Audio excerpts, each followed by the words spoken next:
Hi everyone, welcome back to Arpita Sharma classes. I am Arpita Sharma, your educator, and today we are going to decode and understand the Hindu newspaper for 19th September 2022. तो आज है 19 सितंबर और आज हम newspaper को decode करने वाले हैं. Monday it is, so we are ready to analyse and understand the important articles from the perspective of UPSC's prelims and mains examination. Now there are many students who send me mails and they type their queries in the comment section. Ma'am, how to decode the Hindu newspaper, how to read the newspaper, how to match it with the syllabus. देखो, when we are daily decoding the newspaper, it is for the sole purpose for you to understand how to read the newspaper. We are not here just providing you, spoon feeding you with the current affairs. We are here to let you figure it out through these lectures, how we are decoding the newspaper, how we are linking the newspaper with the syllabus. That is why I attach a clipping of the newspaper article, and over here I always mention from what perspective we are going to study that article. तभी मैं हर बार हर दिन बेनागा consistently newspaper का article यहाँ पर लगाती हूँ, ऊपर यहाँ पर लिखती हूँ कि भाई ये किस पर्सपेक्टिव से हम पढ़ रहे हैं, प्रीलिम्स के पर्सपेक्टिव से या मेंस के पर्सपेक्टिव से भी. I mention from which papers perspective we are studying this article. Even I mention the optional paper for which that article is important. And even after that if you are asking this question, तो फिर थोड़ा सा disappointment मुझे होता है ये देखकर कि इसी लेक्चर के नीचे कमेंट आ रहा है कि भाई कैसे अब न्यूज़पेपर को हमें सिलेबस से लिंक करना है. आप देख सकते हैं कि सिलेबस को हमेशा अपने पास रखना है. Always keep a syllabus and always be mindful. मैं देखती हूँ जितने बच्चे लेक्चर देखते हैं ना, उसमें से बहुत कम है जो बहुत माइंडफुली इस लेक्चर को देख रहे हैं. बाकी के स्टूडेंट्स में देख रही हूँ अवेयरनेस या फिर वो माइंडफुलनेस नहीं रख रहे. प्रेजेंस ऑफ माइंड होता है ना, aware presence of mind does not mean कि भैया आपके पास प्रेजेंस ऑफ माइंड ये मतलब आप डम्बो नहीं. प्रेजेंस ऑफ माइंड का मतलब होता है अभी में जीना. Presence of mind means when you live in the present. But होता क्या है, we watch the lecture and mindfully we are any somewhere else. We are either worried about the completion of the syllabus or the exam or any other distraction.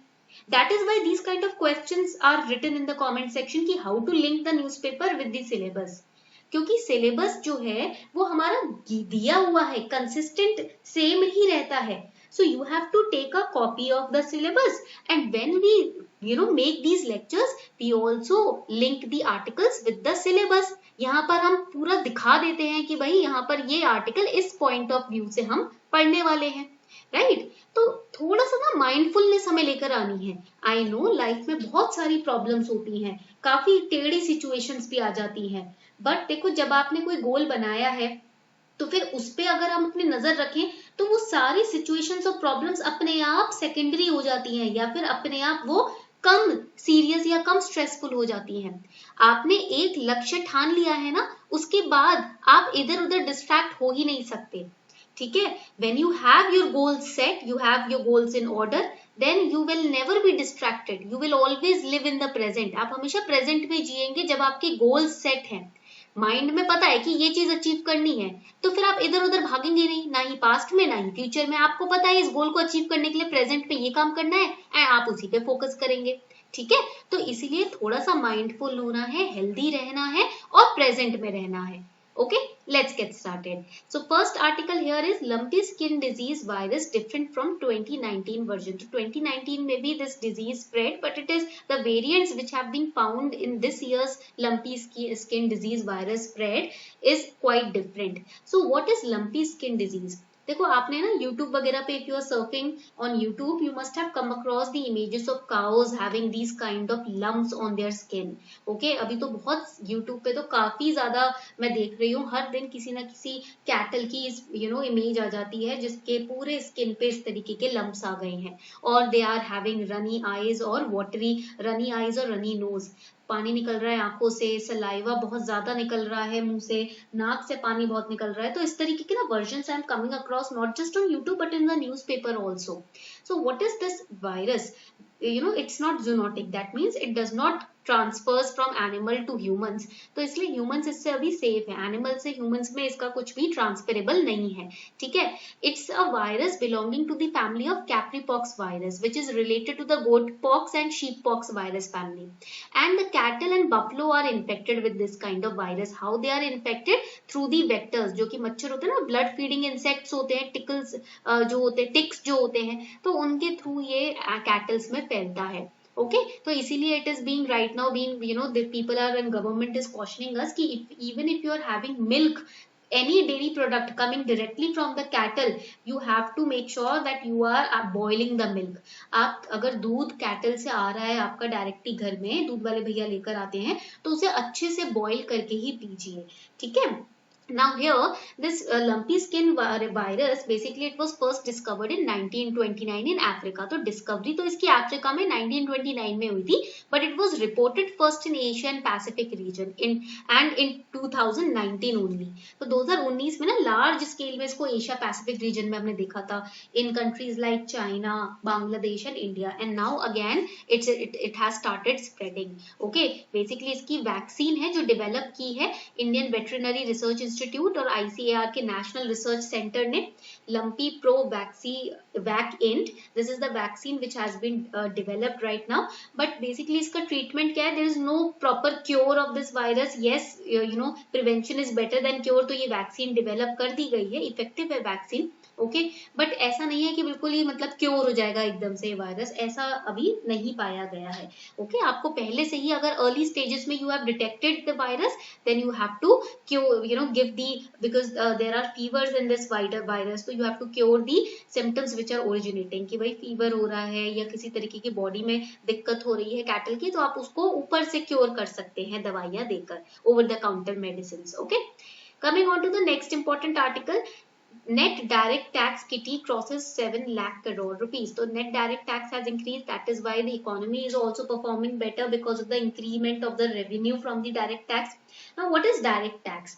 A person or an organization pays directly to the entity that imposed it, that is the direct tax. वो tax जो कि आप या कोई organisation directly उस इंसान को या उस ऑर्गेनाइजेशन को पे करते हो जिसने वो टैक्स लगाया था, तो उसे हम डायरेक्ट टैक्स बोलते हैं। Now in this case government imposes the tax and you pay to directly to the government, there is no middleman in between, okay, so that is direct tax. For example your income tax, आपके parents income tax भरते होंगे ना, property tax भरते हो आप हर साल, every year you are living in your house, you are not living there for free, you pay the property tax also, हर साल प्रॉपर्टी टैक्स देते हो आप, ठीक है। आप अपने पेरेंट्स से पूछिएगा, वो प्रॉपर्टी टैक्स देते होंगे। टैक्सेस ऑन सर्टेन एसेट्स, आप जो भी बिल्डिंग या कोई भी अपार्टमेंट खरीदते हो टैक्स पे करते हो, बेचते हो टैक्स पे करते हो, ठीक है। तो वो आपका डायरेक्ट टैक्स है, मतलब जिसने इम्पोज किया उसको डायरेक्टली पे कर रहे हो। For example corporation tax, okay, for example the STT, तो ये डायरेक्ट टैक्स होते हैं। डायरेक्ट टैक्स के बहुत सारे फायदे हैं, ठीक है। There is lot more significance and importance of direct tax. देखो इधर भी I have mentioned to which paper this article belongs to, so be very alert and mindful कि यहाँ पर ना आपको समझना है कि किससे रिलेटेड है। Why GS paper 3? Because economic development is a part of GS paper 3। Syllabus रखा है अपने पास, चेक करो, पेपर 3 में इकोनॉमिक डेवलपमेंट आता है, उसमें हमें टैक्सेस भी इकोनॉमी का पार्ट है, ये पढ़ने होते हैं, ठीक है। Now direct tax basically specifies, basically it is said that it is one of the most important and wonderful kinds of taxes because it is paid according to the ability of a person. You must have seen, you know, जब भी budget निकलता है every year budget में it is mentioned that if you are having this to this you know slab of income, then you have to pay this much tax. इतने से इतने slab of income में इतना tax पे करना है। So according to your ability to pay, the tax is charged. आप कितना, आपकी एबिलिटी है या नहीं, उसके अकॉर्डिंग टैक्स चार्ज होता है इसके अंदर, ठीक है। पॉइंट क्लियर हो गया? तो ये आपका डायरेक्ट टैक्स का फायदा हो जाता है। स्लैब रेट्स होते हैं ना टैक्स रेट्स के डायरेक्ट टैक्स में, तो that shows the ability to pay. Plus secondly important part ये है कि भाई it is imposed on every person, ऐसा नहीं है कि सिर्फ गरीब ही टैक्स देगा, नहीं, रिच और पुअर, आप भले ही मीडियम क्लास हो या मिडिल क्लास हो, आप भी टैक्स दोगे, और अगर अंबानी है तो वो भी टैक्स देंगे, ठीक है। तो अमीर और गरीब का ऐसा कुछ इसमें झंझट नहीं है, तो it is based on your income. आप उस स्लैब में आ रहे हो तो आप टैक्स दो, अब आप कहाँ से आ रहे हो, कौन हो, क्या हो, इससे फर्क नहीं पड़ता. If you are following in the slab of income जिसमें टैक्स देना होता है तो you have to pay the tax. So it is more exact and precise because the percentage is given कि how much tax you have to pay. So it is very easy to estimate the revenue for the government also and for you also. Then direct tax leads to social equality that we have studied, that is why it is progressive in nature. तो यहाँ पर आ जाता है what is the significance or importance of direct tax. It is educative in nature. It lets you know कि भाई कितने से कितने slab rate of income के लोग भारत में हैं, और ये आपको भी बताता है कि आपका कितना एनुअल स्टेटमेंट क्या है क्या नहीं है. ठीक है, एजुकेटिव टैक्स है. Progressive, it is progressive in nature. Certainty है, there is fix percentage which is levied. Ability to pay दिखाता है ये लोगों की. And it is anti inflationary. जब इन्फ्लेशन होता है तो लोगों की परचेजिंग पावर बढ़ती है जब, राइट, तो उस केस में परचेजिंग पावर को कंट्रोल करने के लिए, बैलेंस बनाने के लिए टैक्स रेट्स बढ़ा दिए जाते हैं. डायरेक्ट टैक्स रेट्स बढ़ जाते हैं तो वो एंटी इन्फ्लेशनरी हो जाता है. ठीक है, इन्फ्लेशन के अगेंस्ट काम करता है. Then it is also considered as the cannon of economy.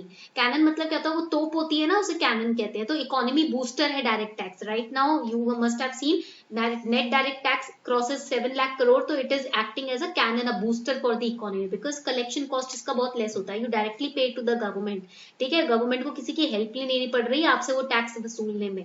ठीक है, तो इसका कलेक्शन कॉस्ट काफी कम होता है. Now there are different kind of direct taxes. Corporation tax which is levied on the firm's profit minus the expenses. जो भी operating earnings होती है फर्म की उसमें से खर्चे हटा दो तो जो प्रॉफिट बचता है उस पे जो टैक्स लगता है वो कॉर्पोरेशन टैक्स है. And it is different from for the domestic corporations and different for foreign corporation. Then second is dividend distribution tax. What is dividend? Whatever profit a company earns, it distributes that profit according to the share which are held by the shareholders of the company. मान लो आपका 10% share है उस company में तो आपको उसके हिसाब से डिविडेंड मिलेगा, यानी कि प्रॉफिट में भागीदारी मिलेगी, वो डिविडेंड होता है. So it is charge on the dividend. Higher the dividend, higher the tax burden for the companies. But in budget 2020 na finance minister abolished the dividend distribution tax. Now it is not levied on the company to pay this tax to the government, it is on the investors from the company. It has been shifted. Investors directly अब पे करते हैं, ठीक है, जो भी उनको मुनाफा होता है. तो अब ये DDT अबॉलिश हो गया है. That is why studying budget is very important. ये छोटी छोटी टिडबिट्स ना वहीं से मिलेंगी. And if in prelims these two statements are given तो you must be in a position to identify which statement is correct and which is not correct. All right. Then we have the minimum alternate tax. Minimum alternate tax was introduced in Finance Act 1987. Then it was withdrawn, taken back in 1990. Finance Act 1990 में इसको वापस से लिया गया, वापस से reintroduce किया गया 1996 के Finance Act में. So basically this is a tax which is levied on the book profit of the company. Company अपनी किताबों में जो प्रॉफिट शो करती है उस पर ये टैक्स लगता है. Whatever profit the company is showing in its books, on that this tax is levied. So it is levied at 15%. Initially ये जो टैक्स था इस कंपनीज के लिए इंट्रोड्यूस किया गया था. Later on it was made applicable to all the tax payers in the form of alternate minimum tax. Okay, कभी कभी क्या होता है कंपनीज ना इनकम टैक्स लॉ में लूप होल्स ढूंढकर अपने टैक्स को बचा लेती हैं. तो उस सिचुएशन से बचने के लिए इस MAT को लॉन्च किया गया. ठीक है. सिक्योरिटीज ट्रांजैक्शन टैक्स, बेसिकली आप सेल परचेज करते हो शेयर मार्केट पे ट्रेडेड सिक्योरिटीज का, उस पे आपका ये टैक्स लग जाता है. ओके.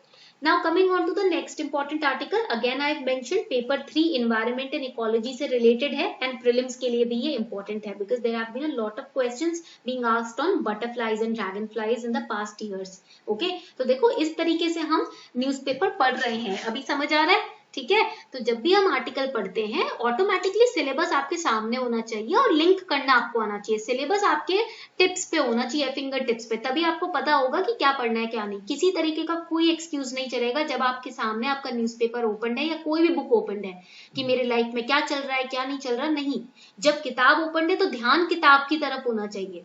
ठीक है. When your books are in front of you or your newspaper is in front of you or you are in a classroom or watching a lecture, then you have to be focused on that only. Okay, stop thinking about what has happened and what is going to happen.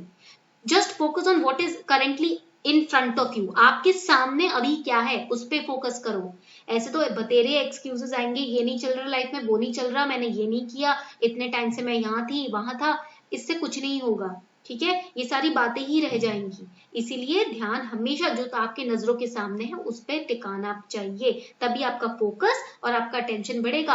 Arjuna never give excuses, उसकी नजरों के सामने जो था उसने उस पर ध्यान किया और उसको पा लिया। Even in meditation, what is it that is said in meditation, what is it that is told to you in meditation? Thoughts will come and go, do not focus on the thoughts। जब आप meditation में भी बैठते हो तो क्या excuse देते हो कि मैंने अब तक ऐसे किया, अब मेरा ये हो रहा है, ये हो रहा है, ये आने वाला है, आगे क्या होगा? नहीं ना, एक्सक्यूजेस के बहाने जिंदगी नहीं चलती है। ऑलवेज रिमेंबर, ठीक है, एक्सक्यूजेस आपके पर्सनल रखे रहेंगे और वो आपको पीछे खींचते रहेंगे। हमको क्या करना है? अर्जुन बनना है। अर्जुन नहीं तो हमें we have to be our own selves. Okay, so here Roshan Upadhyay. Roshan Upadhyay is famously known as the butterfly man of Arunachal Pradesh. He is basically a lepidopterist, a person who studies or collects butterflies and moths. तो Roshan Upadhyay ने ना काफी basically he's in news because he is famous for chasing butterflies. He also had identified and discovered many new dragonflies and butterflies which were not there, which were not discovered in India earlier. For example, Atratothemis relsi.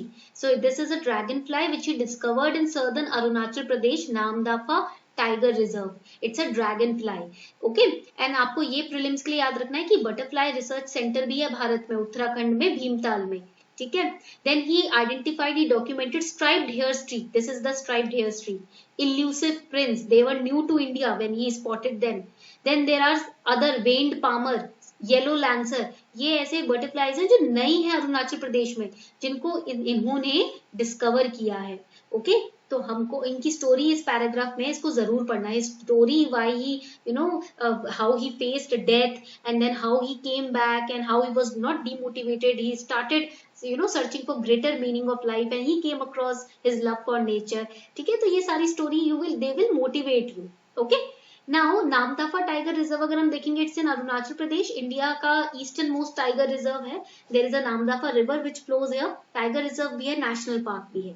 Alright, coming on to the next important article, doctors got just 20% of insurance money। तो ये social justice और governance से related है। Why governance? Because we are going to study Pradhan Mantri गरीब कल्याण package, and social justice because देखो doctors को promise किया गया था कि आपको 50 लाख या जितना भी अमाउंट है वो दिया जाएगा कॉम्पनसेशन, वो डॉक्टर्स की फैमिलीज जिनके जो फैमिली मेंबर में जो डॉक्टर्स थे वो कोविड ड्यूटी करते वक्त उनकी डेथ हो गई थी, बट यहाँ उन्हें 20% ही इंश्योरेंस मनी मिला है। That is the loophole here. ठीक है, तो it is related to paper 2 and prelims also.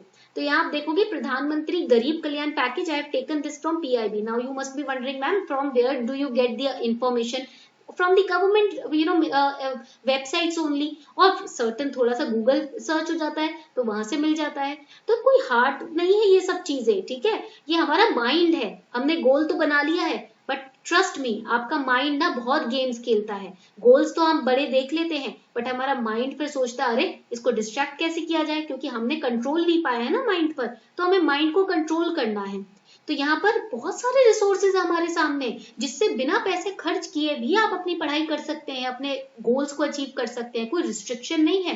पहले वाला जमाना नहीं, आज से 20-25 साल पहले तो बहुत मुश्किल होती थी इस एग्जाम की तैयारी करना भी, अब तो बहुत इजी हो गया है। अब मुश्किल पता है क्या है? इस दिमाग को कंट्रोल में करना। आज से 20-25 साल पहले लोग दिमाग कंट्रोल कर लेते थे, बस रिसोर्सेज नहीं मिलते थे।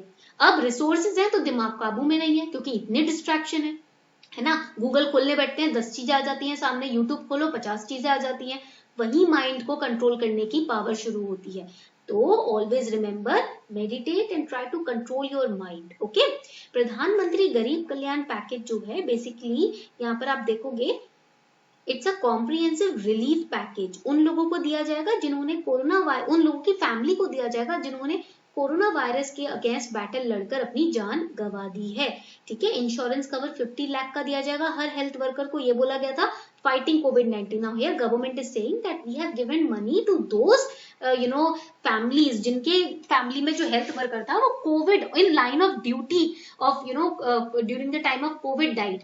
अब ऐसे तो काफी डॉक्टर्स हैं जो कि कोविड के टाइम पर, मतलब कोविड ड्यूटी करते वक्त उनकी डेथ नहीं हुई है, अलग रीजन से डेथ हुई है, तो उन फैमिलीज को हम कैसे ये पैसा दें? ठीक है, तो ये यहाँ पर डिस्प्यूट चल रहा है। Alright, coming on to the important article for GS paper 2, ये एडिटोरियल हिंदू न्यूज़पेपर में आया है, process of inclusion exclusion from ST list. So on September 14, the Union Cabinet approved the proposal to add several tribes to the list of scheduled tribe in states of Himachal Pradesh, Tamil Nadu, UP and Chhattisgarh. The inclusion of any community in ST/SC list come into effect only after the president asserts to the bill. So it is not just important for paper 2 but also for prelims. ठीक है, तो ये जो topic है कि भाई किसी को भी ST/SC लिस्ट में इंक्लूड किया जाए, वो कैसे होता है? ऐसे नहीं हो जाता, प्रेसिडेंट को बिल को पास करना पड़ता है. That will amend the constitution scheduled order 1950 and constitution order 1950 scheduled tribe वाला ऑर्डर. ठीक है, and after the bill is pass by both the houses only then it will be done. And to establish whether a community is a scheduled tribe, the government looks at several criteria. For example, criteria include ethnological traits, traditional characteristics, distinctive culture, geographical isolation, backwardness कि भाई कितना पिछड़ी हुई है वो community, geographically isolated है या नहीं, डिस्टिंक्टिव कल्चर, उनका कल्चर एकदम हटके अलग होना चाहिए, उनके ट्रेडिशन क्या है, एथनोलॉजिकल उनके क्या ट्रेड्स हैं. ठीक है, तो ये सब चीजें देखी जाती है, तभी उन्हें शेड्यूल्ड ट्राइब की किताब दिया जाता है या कंसीडर किया जाता है कि इनको शेड्यूल्ड ट्राइब में डाला जाए. Okay, now tribes which have been included are Hatti tribe in Himachal Pradesh, यहाँ पर जो हम देख रहे हैं. देन नारी कोरावर ट्राइब, हिल ट्राइब है तमिलनाडु का. कुरुविकरन is also a hill tribe in Tamil Nadu and Binjia, Chhattisgarh. Remember the tribes with the states. They will give you the tribe's name and they will give you the name of the states. They will ask you which pair is correctly matched. तो ये तरीके की चालाकी आपको newspaper पढ़ते वक्त करनी है. ठीक है, आप PYQs previous year questions paper solve करेंगे तो आपको बहुत इजीली पता चल जाएगा यूपीएससी का दिमाग कैसा चलता है करंट अफेयर्स के मामले में. ओके, तो ये हमने प्रोसेस मैंने आपको बता ही दिया है, इसमें आप एक बार और देख लीजिएगा. Now let's solve these questions. Consider the following pairs of revolutions in associated countries. Revolution orange, associated country Ukraine. Tulip Kyrgyzstan. Jasmine Tunisia. Lotus Egypt. तो इसमें से देखो just on the lines of UPSC one कौन सा pair correctly matched है. 1 pair only, 2 pairs only, 3 pairs only और all 4 pairs. तो यहाँ पर करेक्ट आंसर है D, all the 4 pairs are correctly matched. Coming on to the next question, Typhoon Nanmadol recently in the news has made landfall in which of the following country? Japan, USA, Maldives or Philippines? Correct answer यहाँ होगा A, it is Japan. And do you know that recently a very massive earthquake came in Taiwan also? भी कल ही आया है, तो उसको भी एक बार देख लीजिएगा. ठीक है, ज्योग्राफी के पर्सपेक्टिव से that article is important. So this is how you study the newspaper. The PDF of this lecture will be available on my Telegram channel. Don't worry, अभी ही मैं डाल रही हूँ, आप देख लो Telegram channel पे available है. All right. On this note, we are wrapping up the session. Thank you everyone.